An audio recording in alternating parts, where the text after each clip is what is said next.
بسم الله الرحمن الرحيم. اهلا بكم في قناة مطبخنا المصري.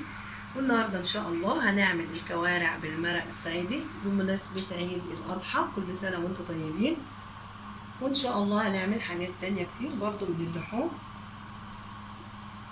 ودلوقتي هنبدأ نشوف مكونات المرق الصعيدي ايه. هنا عندي بصل، كمية البصل حسب عدد افراد الاسرة، يعني عندك او حسب ما انت عايزة.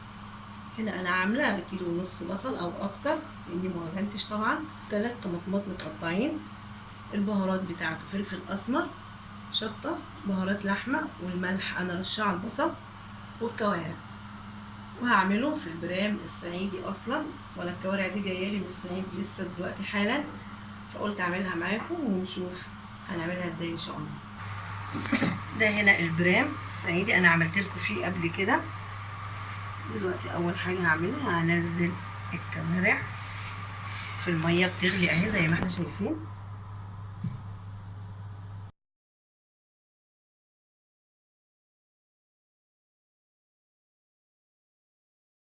ودلوقتي هنزل البصل. البرام طلع صغير على الكوره وكميه البصل اللي انا عاملاها.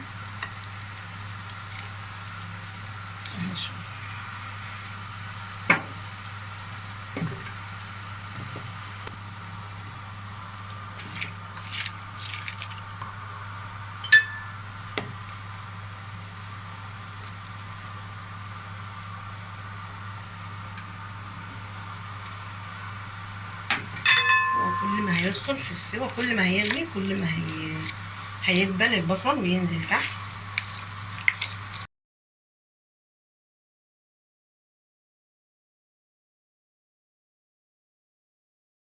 وهنزل الطماطم.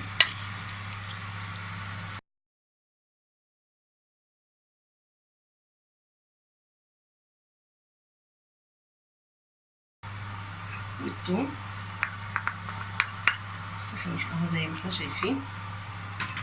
والتوابل طبعا انا حاطه الملح على البصل زي ما قلت لكم.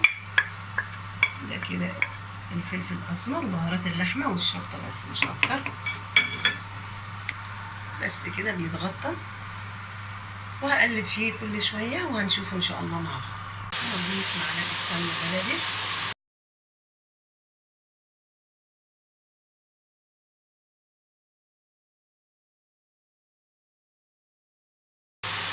بس كده وبغطيها. هو مجرد ما هيغلي ويدخل في السوا هيدبل.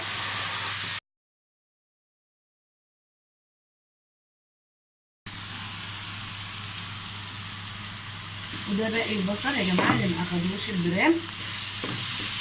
اديته تشويحه كده معلقه سمنه بلدي وحبه فلفل اسمر.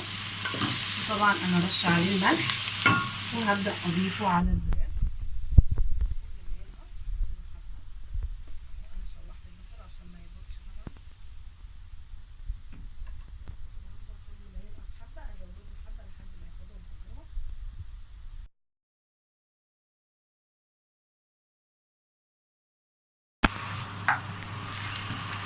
اهو يا جماعه بدأ يغلي. ودلوقتي بنشيل اي ريمه تطلع على الوش كده. طبعا الكوارع مهما غسلناها ونضفناها بتطلع ريمه بعد ما تغلي، فبنشيلها كده اهي. تفضل بس السمنه والمرقه بتاعت الكوارع. ولما بتنقص الميه بنزود ميه سخنه، ما بنزودش ميه بارده عشان ما تشدش وتفضل فتره طويله في السوا، فبنزودها كل شويه ميه سخنه. وده المفراك يا جماعه اللي احنا بنقلب بيه. ده المفراك الصعيدي برضه جاي لي من الصعيد. لازم نقلبها مش بنسيبها كده وخلاص.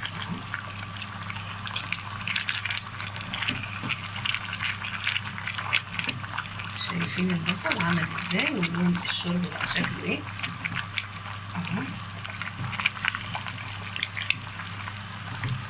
بس كده انا بطلع حتتين كوارع عشان اعرف اقلبها وبرجعهم تاني.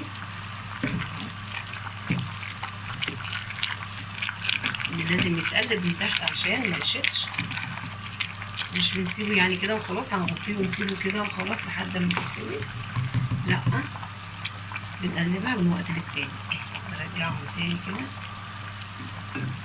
بنزل حتت اللحمة تحت، العظمة بخليها لفوق اهي.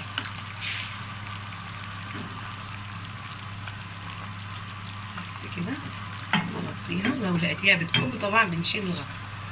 بس كده نشوفها اما تستوي ان شاء الله. وبكده نكون انتهينا من عمل المرق الصعيدي. زي ما شفنا انا حطيت الميه تغلي في البرام وسقطت الكوارع، وبعد كده ضفت البصل، فالبصل زاد شوحت الحبه اللي فضلوا. طبعا هو ما بيتشوحش، هو بيتحط كله ني، البصل والطماطم والثوم بعد الميه ما تغلي مع اللحمه. انا حبيت بس اقول لكم عشان ايه افسر ان انا شوحت البصل تاني بس. وبيتقدم معاه الرقاق الطري، بس هنا انا هقدمه مع العيش الشمسي. عيش شمسي صعيدي برضو لسه جاي لي اهو من الصعيد. بسم الله اهو في منتهى الجمال. هيتاكل معاه، هيتاكل بالعيش الصعيدي. جربوا الطريقة دي مع الكوارع او مع اللحمة، ان شاء الله هتعجبكم وبالهنا والشفا. واذا عجبكم الفيديو ما تنسوش اللايك والشير والاشتراك في القناة وتفعيل الجرس، وشكرا.